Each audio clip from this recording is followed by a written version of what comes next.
감사하며 축복합니다. 잘 되고 있습니다. 잘 되고 있습니다. 우리 옆 사람에게 한번 물어보겠습니다. 거듭나셨습니까? 한번 더 물어봅니다. 그 증거를 보여주세요. 증거를 보여줄 수 있나요? 오늘 제가 하는 설교는 상당히 딱딱할 것으로 예상이 됩니다. 그러므로 여러분들의 집중력이 필요합니다. 혹시 조시지 마시고 오늘 설교가 딱딱하더라도 부동자세요 들어주시면 감사하겠습니다.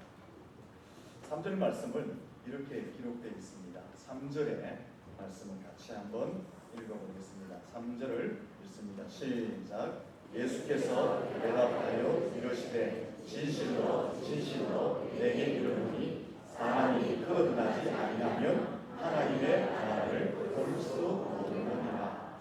예수님께서 사람이 거듭나야지 하나님의 나라를 볼 수 있다 말씀하셨습니다. 여기 거듭난다 라는 것은 어떤 뜻입니까? 다시 새롭게 태어난다 그런 뜻입니다. 거듭난다 라는 것은 어머니 뱃속에 다시 들어가서 다시 나오는 육체적인 태어남을 말하는 것이 아닙니다. 거듭난다 라는 것은 영적인 출생, 영적으로 새롭게 태어나는 것, 영적 생명을 얻는 것을 거듭난다. 좀 더 설명드리면 죄와 사망에서 자유를 얻고 영원한 영생을 얻는 것, 하나님의 자녀가 되는 것, 지옥 갈 인생들이 천국 갈 인생으로 변화되는 것, 이것을 거듭난다라고 말을 하는 것입니다. 여기 거듭난다라는 것은요, 윤리적으로 도덕적으로 점점점 성숙해 가는 것 아닙니다. 여기 거듭난다라는 것은 인격과 삶이 조금씩 좋아지는 것, 그것도 아닙니다. 거듭난다라는 것은 도덕과 인격, 윤리와 삶의 문제가 아니라 무슨 문제죠? 영적인 문제라는 것입니다. 거듭난다는 것은 육체적인 문제가 아니라 영적인 문제, 영적 생명을 얻는다라는 것입니다. 죄와 허물로 죽었던 자가, 영혼이 죽었던 자가 다시 살아 영생을 얻는 것, 하나님의 자녀가 되는 것, 천국을 기업으로 받는 백성으로 다시 태어나는 것을 거듭나는 것이다 라고 말씀하는 것입니다. 그러면은 도덕과 인격, 윤리와 삶의 문제를 무시하는 것인가? 아닙니다. 영적으로 새롭게 출생한 사람은, 하나님의 자녀가 된 사람은, 거듭난 사람은 세상보다도 더 높은 차원의 도덕과 윤리적인 삶, 인격과 더 높은 차원의 수준 높은 인생을 살아가야 합니다. 더 깨끗하고 더 맑고 더 온전하며 더 정직한 삶을 살아가야 합니다. 그래야지만이 하나님의 이름이 높이 드러나게 되고 복음을 전할 때에 세상이 변화되는 것을 경험하게 되는 것입니다. 그런데 지금 한국 교회와 성도들은 함량 미달 상태입니다. 그래서 세상으로부터 욕을 먹고 있고 여러 가지 부작용을 일으키고 있습니다. 이러한 현실 속에서 우리 교회와 저와 여러분은 세상보다 한 차원 더 높은 도덕적 수준과 인격적 삶을 살아서 하나님의 영광을 드러내고 세상을 변화시키는 주역이 될 수 있기를 예수님 이름으로 축원합니다. 옆 사람한테 인사합시다. 삶의 수준을 좀 높입시다. 그래야지 하나님이 영광을 받으시거든요. 할렐루야. 그러면 누가 거듭나야 하느냐라는 것입니다. 모든 인생이 거듭나야 됩니다. 보통은 악인이나 부족한 사람, 사기꾼, 싸움꾼, 강도, 범죄자, 술꾼 혹은 삶에 문제가 있는 이런 인생들이 거듭나야 한다라고 생각을 합니다. 물론이죠. 당연히 그런 사람들은 거듭나 새 사람이 되어야 합니다. 근데 오늘 본문에 보니까 예수님께서는 니고데모에게도 거듭나야 돼, 거듭나야 돼라고 말씀하고 있습니다. 그러면 니고데모는 어떤 사람이냐? 1절과 2절에 보니까 니고데모를 바리새인이라고 합니다. 지도자라고 합니다. 랍비 곧 선생이라고 말합니다. 이것은 어떤 의미냐 하면 니고데모는 율법의 정통한 학자라는 것입니다. 종교적인 열심을 가진 사람이라는 것입니다. 니고데모는 칭찬과 존경을 받는 사람이다라는 것입니다. 사람들 속에 지성인으로 지도자의 위치에 있는 사람, 잘 가르치는 선생님, 학식과 지위가 높은 사람이라는 뜻입니다. 그럼에도 불구하고 예수님은 그 니고데모에게 무엇이라고 말씀하셨다고요? 거듭나야 된다라고 말씀하셨습니다. 결국 무엇을 이야기합니까? 악인은 물론이고 삶에 문제가 있는 사람은 물론이고 세상적으로 존경을 받는 사람도 학식과 지위가 높은 사람도 뭐 해야 된다? 거듭나야 된다라고 말씀하고 있는 것입니다. 모든 사람이 거듭나야 함을 예수님이 강조하고 있습니다. 다르게 말하면 모든 사람은 영적으로 새롭게 출생하는 영적 생명을 얻어야 한다라고 예수님이 강조하고 있는 것입니다. 왜 사람은 거듭나야 될까요? 왜 거듭나야 될까? 이 거듭남은 하나님의 나라와 연결되어져 있기 때문에 그렇습니다. 3절과 5절을 보시면 거듭나지 않으면 하나님의 나라를 볼 수 없다라고 합니다. 거듭나지 않으면 하나님의 나라에 들어갈 수 없다라고 말씀합니다. 거듭나지 않으면 하나님 나라를 구경할 수 없다는 것입니다. 천국에 못 간다는 것입니다. 거듭나지 않으면 멸망하여서 지옥에 간다는 것입니다. 반대로 말하면 거듭난 사람이 하나님의 나라를 볼 수 있고 그 천국에 들어갈 수 있다라고 말씀하는 것입니다. 그래서 사람들이 거듭나야 한다라고 성경은 강조하는 것입니다. 우리 옆 사람 한번 딱 보실까요? 딱 보니까 거듭나셨네요. 한번 인사하십시오. 다시 한번 인상을 보면서 해야죠. 선생님 얼굴을 보니까 예수 스타일입니다. 시작.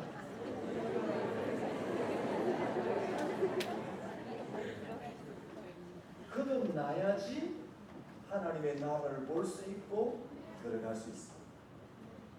그것이 거듭나야 하는 첫 번째 이유입니다. 거듭나야 하는 두 번째 이유가 있습니다. 거듭나는 사람만이 하나님을 경험하고 하나님이 주시는 은혜를 누리는 삶을 살 수 있기 때문에 그렇습니다. 기독교 신앙의 특징은 보이지 않는 하나님. 하나님은 눈으로 보이지 않습니다. 그 보이지 않는 하나님을 현재의 삶에서 보고 만나고 느끼고 경험하고 그 하나님이 주시는 은혜를 누리며 사는 것이 기독교 신앙의 특징인 줄로 믿습니다. 하나님은 육안으로 보이지 않습니다. 하지만 하나님은 삶 속에 임재하시고 은혜를 주시고 보호하시고 사랑해 주시고 삶을 인도하시고 섭리해 나가십니다. 이 하나님의 현재의 삶 속에 임재하시는 그 임재와 은혜를 어떤 사람이 누릴 수 있느냐? 거듭난 사람이 누릴 수가 있다라는 것입니다. 그래서 거듭나야 한다는 것입니다. 이 하나님의 임재를 경험하는 것은 이 세상에서 일부분이지만 천국을 경험하는 것입니다. 이 천국, 이 하나님의 임재, 이 하나님의 은혜를 현재에 살면서 누가 경험할 수 있느냐? 거듭난 사람만이 경험할 수 있는 것입니다. 보이지 않는 하나님을 내가 이 세상에 살면서 땅에 내가 발을 붙이며 살면서 그 하나님을 보는 듯이, 그 하나님을 만지는 듯이, 그 하나님을 경험하는 듯이 그 하나님의 은혜를 누리며 살 수 있는 것, 어떻게 해야지? 거듭나야지만이 가능하다라는 것입니다. 아멘. 그래서 거듭나야 된다라고 말씀하고 있는 것입니다. 그러면은 어떻게 하면 거듭날 수 있느냐라는 것입니다. 오늘 5절 말씀을 보시면 이렇게 말씀합니다. 같이 한번 5절 말씀을 읽습니다. 시작. 예수께서 대답하시되 진실로 진실로 내게 이르노니 사람이 물과 성령으로 나지 아니하면 하나님의 나라에 들어갈 수 없느니라. 어떻게 하면 하나님의 나라에 들어갈 수 있습니까? 어떻게 하면 거듭날 수가 있습니까? 물과 성령으로 거듭나면 하나님의 나라에 들어갈 수 있다라고 말합니다. 먼저 무엇이 등장합니까? 물이 등장합니다. 물은 더러운 것을 깨끗하게 하는 역할을 합니다. 그러면은 이 물을 가지고 씻으면은 사람이 지은 죄를 씻음 받고 영적 생명을 얻을 수 있느냐? 아니지요. 물로 씻어서 죄를 씻음 받고 영적인 거듭남, 영적 생명을 얻을 수 있다면 이 세상에 영적인 생명을 얻지 못할 사람은 아무도 없습니다. 그러면 이 물은 무엇이냐라는 것입니다. 물을 여러 가지로 해석하지만 가장 보편적인 해석은 세례라고 말을 합니다. 왜 그럴까요? 물을 가지고 세례를 베풀기 때문에 그렇습니다. 그런데 왜 물로 거듭난다고 했느냐? 그 이유를 알아야 돼요. 그 이유는 물을 가지고 베푸는 세례 속에 상징적인 의미가 있기 때문에 그렇습니다. 물을 가지고 베푸는 세례 속에 어떤 상징적인 의미가 있습니까? 첫째가 죄를 씻는다. 죄를 씻음으로 두 번째 예수와 연합이 됩니다. 예수와 연합이 되면 누구의 자녀가 됩니까? 하나님의 자녀가 된다라는 상징적인 의미가 물 세례 속에 있는 것입니다. 그러므로 여러분이 내가 세례를 받는다 혹은 여러분이 세례를 받았다라는 것은 어떤 상징적 의미를 갖고 있습니까? 내가 죄사함을 받았다. 내가 누구와 연합되었어요? 예수님과 연합이 되었다. 내가 그러므로 하나님의 자녀가 되었다는 상징적인 의미를 내가 갖게 되는 것입니다.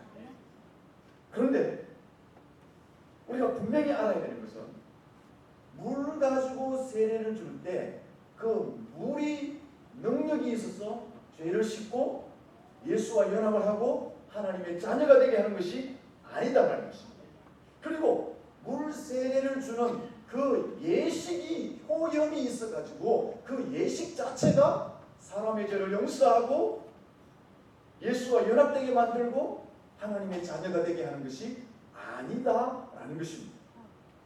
단지 물 세례를 주는 것은 하나의 상징적인 의미만을 가지는 것입니다. 아, 이 사람은 죄 용서 받은 사람. 아, 이 사람은 그리스도와 연합된 사람. 아, 이 사람은 하나님의 자녀인 것을 예식을 통해서 나타내는 것입니다. 그러므로 여러분 개인적인 입장에서 볼 때 내가 세례를 받았다라는 것은 무엇을 선포하는 것입니까? 사람들 앞에서 나는 죄사함 받고 예수님과 연합되었고 하나님의 자녀가 되었습니다라는 것을 사람들 앞에서 선포하는 것입니다. 교회가 여러분들에게 물 세례를 주는 것은 어떤 의미가 있죠? 이 사람은 죄 용서받은 사람입니다. 이 사람은 예수와 연합된 사람입니다. 이 사람은 하나님의 자녀입니다. 이 사람은 거듭난 사람입니다. 라는 것을 교회가 공식적으로 인정하는 것이 바로 물 세례라는 것입니다. 다시 기억해야 할 것은 그 물이 능력이 있고 그 예식이 효용이 있어서 그런 거듭남의 은혜를 주는 것이 아니다라는 것입니다. 그 예식은 하나의 상징적인 의미를 가지는 것입니다. 그러면은 무엇이 거듭나게 하느냐? 무엇이 거듭나게 합니까? 무엇이 천국에 갈 수 있도록 하십니까? 물과 무엇이라고 합니까? 성령이라. 물이 우리를 거듭나게 하는 것이 아니라 성령이 우리를 거듭나게 하는 것입니다. 성령은 삼위일체 하나님이십니다. 한번 따라하겠습니다. 성령은 삼위일체 하나님이십니다. 이 삼위일체 되신 성령님이 우리를 거듭나게 합니다. 성령님이 우리 속에 오셔서 거듭나게 하는데, 거듭나게 하는 역사가 어떻게 이루어지느냐? 성령이 우리 속에 오면은 무엇을 깨닫게 할까요? 우리의 죄를 깨닫게 합니다. 내가 죄인입니다. 그리고 그 죄에 대한 결과가 얼마나 비참한지 깨닫게 합니다. 내가 죄를 지었기 때문에 영적으로 죽어서 형벌을 받아 지옥 가구나, 이 죄의 비참함을 깨닫게 합니다. 그리고 또 깨닫게 하는 것은 이 죄로부터 내가 거듭날 수 있는 방법, 내가 살아날 수 있는 방법이 뭐냐? 바로 예수님을 믿어야 하는구나. 예수님이 구주이심을 성령님이 우리 속에 오셔서 깨닫게 하신다는 것입니다. 우리가 그 사실을 깨닫고 예수님을 믿으면은 하나님의 자녀로 다시 출생하게 되는 것입니다. 바로 이것이 성령이 우리 속에 사는 거듭남의 역사입니다. 다시 설명드리면, 성령님은 우리 속에 오시면 내가 얼마나 큰 죄인인가, 그 죄에 대한 비참함을 깨닫게 하시고, 이 죄로부터 해방받을 수 있는 방법은 오직 예수밖에 없구나, 그것을 깨닫게 하고, 그래서 예수를 믿음으로 하나님의 자녀가 되게 하는 것, 그것이 바로 성령의 역사라는 것입니다. 이렇게 될 때에 우리가 영적으로 출생하게 되는 것입니다. 이 출생은 성령님이 우리 속에 오셔서 하게 하시는 은혜인 것입니다. 그러므로 우리가 하나 꼭 깨달아야 할 것이 있습니다. 거듭난다는 것, 영적으로 출생한다는 것은 사람의 열심과 노력으로 얻어지는 것이 아니다. 성령의 역사와 하나님의 은혜로 주어지는 것이다 라는 것입니다. 여러분, 만약에 이 거듭난다는 것, 하나님의 자녀가 된다는 것, 이것이 사람의 노력과 열심으로 이루어지는 것이라면, 예수님은 오늘 본문에서 니고데모에게 거듭나야 된다라고 말하지 않고, 너는 벌써 거듭났다, 걱정하지 마라, 너는 천국에서 제일 좋은 곳에 갈 것이다 라고 예수님이 말씀하셨을 것입니다. 왜냐하면 니고데모는 말씀드린 것처럼 종교적으로, 사회적으로 존경을 받는 사람, 그는 지위와 학식이 높은 사람이었습니다. 사람들과 비교할 때 탁월한 면을 가졌던 사람입니다. 만약에 사람의 의와 열심과 노력으로 거듭난다면 예수님은 니고데모를 향해서 너는 이미 천국에 들어갈 거야, 걱정하지 마 라고 말씀하셨을 텐데, 그렇게 말씀하지 않고 그 니고데모를 향해서 너도 거듭나야 된다, 그렇게 말했습니다. 이것은 무엇을 이야기할까? 거듭난다는 것은 사람의 노력과 열심으로, 사람이 갖춘 것으로 거듭나는 것이 아님을 말하고 있는 것입니다. 거듭난다는 것은 오직 하나님의 은혜와 성령의 역사로 거듭나게 됨을 말씀하고 있는 것입니다.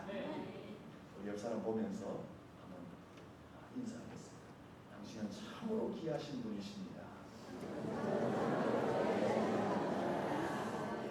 좀 딱딱하지요. 그래서 옆 사람 보시면서 참으로 귀태가 납니다. 기태의 발음을 잘 하셔야 됩니다. 요새 정치판에서 기태의 말을 잘 못해가지고 아주 번역을 치르고 힘들었는데, 그 기태 말고 아주 귀한 자태가 그 말입니다. 저는 다시 한번 옆 사람 인사하고요. 당신은 거듭나셨기 때문에 기태가 나는 것입니다. 인사하시기 바랍니다. 여러분, 이 거듭난다는 것은 사람의 노력이 아니라 성령의 은혜이고 하나님의 선물입니다. 그래서 에베소서 2장 8절에 보면은 이 거듭나는 것은, 이 구원은, 이 천국 가는 것은 하나님의 은혜이요 선물이다라고 말했습니다. 근데 왜 인간은 스스로 자기를 영적으로 태어나도록 못하게 하는가? 왜 인간은 스스로 거듭날 수 없는가? 왜 인간은 스스로 천국에 들어갈 수 없는가? 라는 것입니다. 그 이유는 로마서 3장에 보면 인간은 죄를 지었기 때문에 영적 사망 상태라고 말합니다. 그래서 죄를 지은 인간은 전적으로 부패했다고 말합니다. 여러분, 죽은 사람이 스스로 살아날 수 있습니까? 불가능합니다.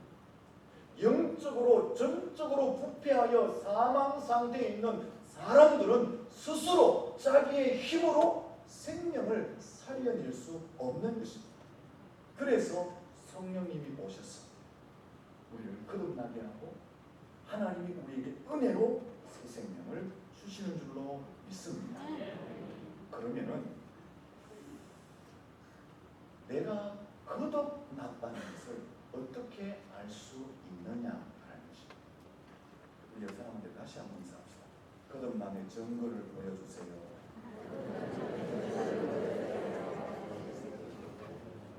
거듭남의 증거를 보여주세요 라고 물으면 무엇이라고 대답하실래요? 우리 목사님한테 가면 잘 알아요. 목사님 찾아가 보세요. 이렇게 말하시면 곤란합니다. 8절 말씀 볼까요? 8절에 같이 한번 읽어보도록 하겠습니다. 8절 말씀을 읽습니다. 바람이 임의로 불매 내가 그 소리는 들어도 어디서 와서 어디로 가는지 알지 못하나니 성령으로 난 사람도 다 그러하니라. 여러분, 바람이 존재합니까? 존재하지 않습니까? 어떻게 알지요? 바람은 눈에 보이지 않지만 분명하게 존재합니다. 옷이 흔들리는 것을 보면서, 나무 가지가 흔들리는 것을 보면서, 바람이 소리 나는 것을 보면서 바람이 존재하는 것을 분명히 알 수 있습니다. 이와 마찬가지로 성령님이 우리 속에 오셔서 거듭나게 하는 것은 성령의 역사이기 때문에 사람의 눈으로는 볼 수가 없습니다. 하지만 거듭났다는 것을 알 수는 있습니다. 무엇을 통해서요? 그 사람의 삶에 나타나는 현상을 통해서. 나뭇가지가 흔들리고 옷이 흔들리고 소리를 들으면서 보이지 않는 바람이 존재하는 것을 아는 것처럼 거듭난 사람의 삶의 모습, 그 삶의 변화를 보면서 저 사람은 예수 믿고 거듭났구나 라는 것을 알게 된다는 것입니다. 근데 문제는 예수 믿고 잘 변하지 않는 것이 문제예요. 사람한테 다시 한번 물어보겠습니다. 많이 변했습니까? 여러분, 여기서 또 하나 꼭 알아야 될 것이 있습니다. 기독교에는 이단들이 참 많습니다. 이단들이 가면 절대 안 돼요. 이 청도에도 이단들이 참 많습니다. 그 중에 하나가 원정에 잘 가시면은 큰 교회가 하나 있어요. 동원교회. 그건 이단이 아닙니다. 혹시 또 이단인 줄 알고. 동원교회는 뭐라고요? 이단이 아닙니다. 민키했습니다. 목사님이 원정에 가면 큰 교회가 있는데 이단이라 하는데 동원교회가 이단이 되고 곤란합니다. 동원교회는 이단이 아닙니다. 그 새로운 안길로 쭉 가보시면, 그죠? 새로운 안길로 쭉 가보시면 교회가 하나 지어져 있습니다. 그 교회는 구원파 교회입니다. 이 구원파 교회의 특징이 뭐냐? 그들의 특징은 거듭나 구원받은 것, 이것을 언제 받았는지, 어디서 받았는지, 혹은 몇 시에 받았는지 그것을 정확하게 말한다는 것입니다. 그것이 구원파의 특징입니다. 그래서 이 구원파는 예수 믿는 사람들에게 찾아와서 전도합니다. 전도할 때 뭐라고 묻지요? 구원받았습니까? 그럼 여러분 뭐라고 합니까? 목사님한테 가세요. 이렇게. 그리고 구원받았습니까? 그럼 우리는 뭐 구원받았어요 라고 대답할 수 있잖아요. 그 다음에 묻는 게 뭐죠? 언제 받았어요? 그러면 이제 알 수 없는 것은 가만히 있으면 어디서 받았어요? 더 이제 헷갈리는 거예요. 그러면서 그들이 뭐라 하냐? 당신이 구원받은 날짜도 장소도 모르고 시간도 모르는 보니까 그동안 헛믿은 일이에요. 우리가 이단이 아니라 네가 다니는 교회가 이단이잖아. 그것도 모르는데 잘못 가르치고 있는 거야 라고 하면 그때부터 시시 흔들립니다. 그럼 시 따라간다니까요. 그때 이 본문의 말씀을 기억하시고 말씀을 해주셔야 합니다. 요한복음 3장 8절 말씀을 딱 보시면서 그 사람들도 성경 문제를 딱딱 대거든요. 여러분들도 성경을 딱 대면서 예수님이 말씀하셨어요. 바람은 눈에 보이지 않지만 분명히 존재해. 무엇을 통해서 알 수 있어? 바람이 일으키는 현상들, 옷자락이 흔들리고 나뭇가지가 흔들리고 또 소리를 들어서 바람이 있는 것을 알 수 있어. 그 현상들을 보면은 바람이 어디서 오는지도 알 수 있고 어디로 가는지도 알 수 있어. 성령의 역사는 이와 같아. 이건 내 말이 아니라 예수님 말씀이야. 성령의 역사는 바람처럼 눈에 보이지 않지만 분명히 존재해. 성령님이 내 속에 오셔서 나를 구원해 주심을 나는 믿어. 그러면 그 사람들이 네가 구원받은 것, 거듭난 것 증거해봐. 나는 확실히 구원받았어. 무엇을 통해서 알 수 있다고요? 내 삶의 변화를 통해서 나는 확신해. 나는 예수를 믿고 내 과거의 삶을 청산하고 새로운 삶을 살고 있어. 이것은 내 삶에 나타나는 구원받은 사람의 현상들이야. 그래서 나는 분명히 천국 갈 수 있어. 당당하게 말할 수 있어야 됩니다.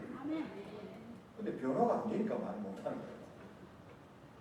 자꾸 갈수록 우리의 삶에 예수 믿은 흔적들이 나타나야 되는데 그게 없는 거예요.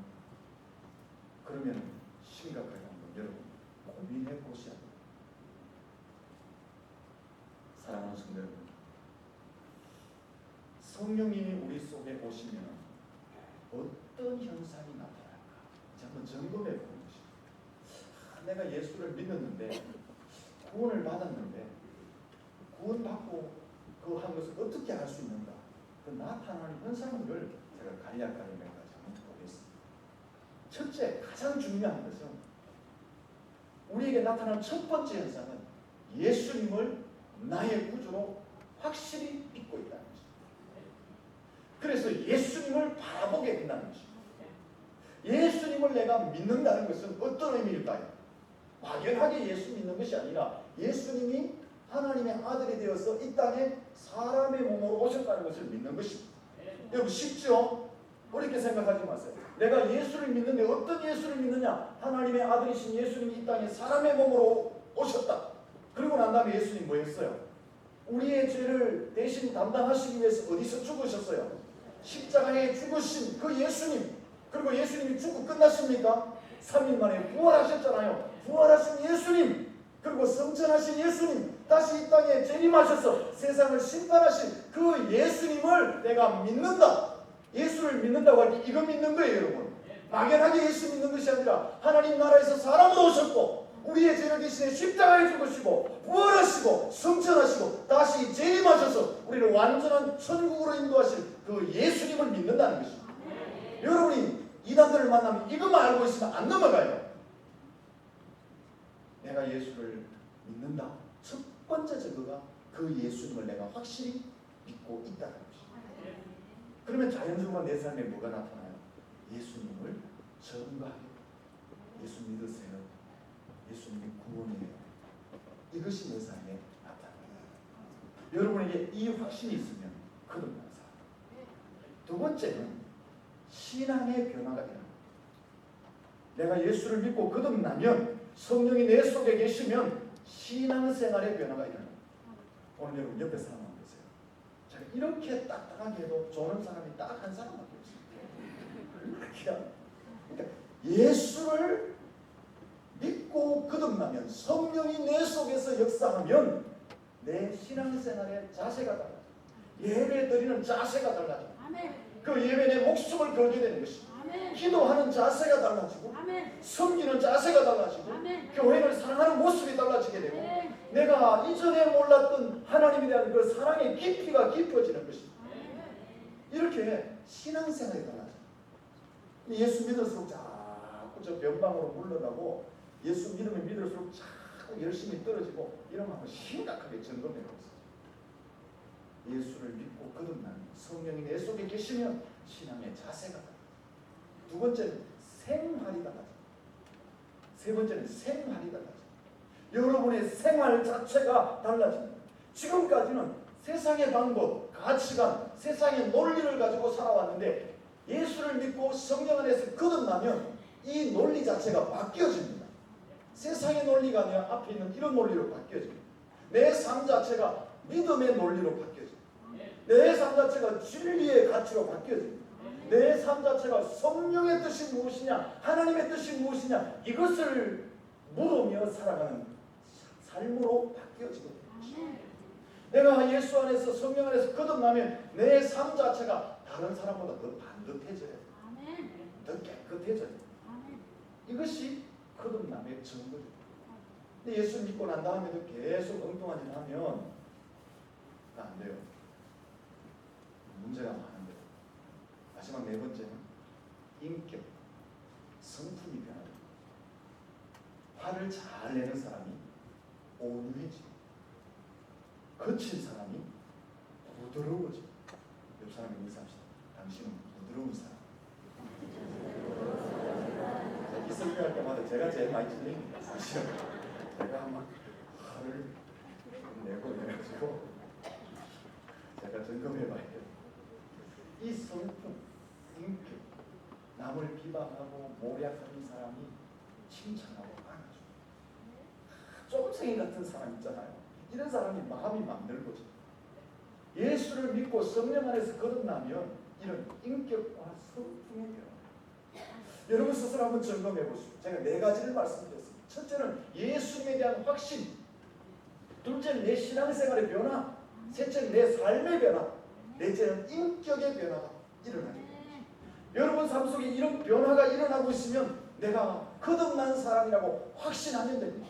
근데 중요한 것은 이런 변화는 한꺼번에 획가닥 되는 것이 아니라 내 평생을 통해서 점진적으로 되어갑니다. 이것을 신학적으로 말하면 성화라고 말하는 것입니다.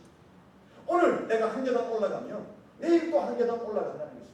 그러니까 여러분 너무 걱정하지 마세요. 내가 지금 예수를 믿고 성령 안에서 거듭났는데 한꺼번에 획가닥 변화되지 않았다. 그럼 난 예수 믿지 않느냐? 구원받지 않느냐? 그게 아니라는 것입니다. 과거에 내가 살던 삶보다 예수 안에서 더 깨끗하고 더 거룩하고 온전하기 위해서 몸부림치고 한 걸음씩 나아가고 있습니다. 내가 거듭난 사람이다라고 확신하면 여러분이 변화되면 어떤 역사가 일어날까요? 첫째는 여러분이 행복한 삶을 살게 됩니다. 둘째는 여러분의 주변 사람들이 너무너무 행복해집니다. 그리고 이 사회가 밝아지고 결국 하나님의 영광이 드러나게 될 줄로 믿습니다. 마지막으로 옆 사람에게 한번 묻고 마치겠습니다. 당신 예수님 믿습니까? 물어보겠습니다. 여러분 예수님을 구주로 믿습니까? 네. 예수님이 길이요 진리요 생명이심을 믿습니까? 네. 그러면 거듭납니다. 그 거듭남의 증거를 어떻게 보인다고요? 삶의 변화를. 여러분의 삶이 좀 더 거룩해지고 좀 더 바르게 살려고 노력하는 그 노력이 있으면 나는 거듭났구나 확신하면 됩니다. 여러분이 그렇게 변화되는 순간부터 여러분 자신에게 행복이 찾아오고 주변 사람들을 살만나게 사회를 변화시키며 하나님의 영광을 드러낼 줄로 믿습니다. 거듭난 사람은 온전히 사시고 예수님 이름으로 축원합니다. 기도하겠습니다. 하나님 아버지, 우리를 성령 안에서 부르시고 죄를 깨닫게 하시고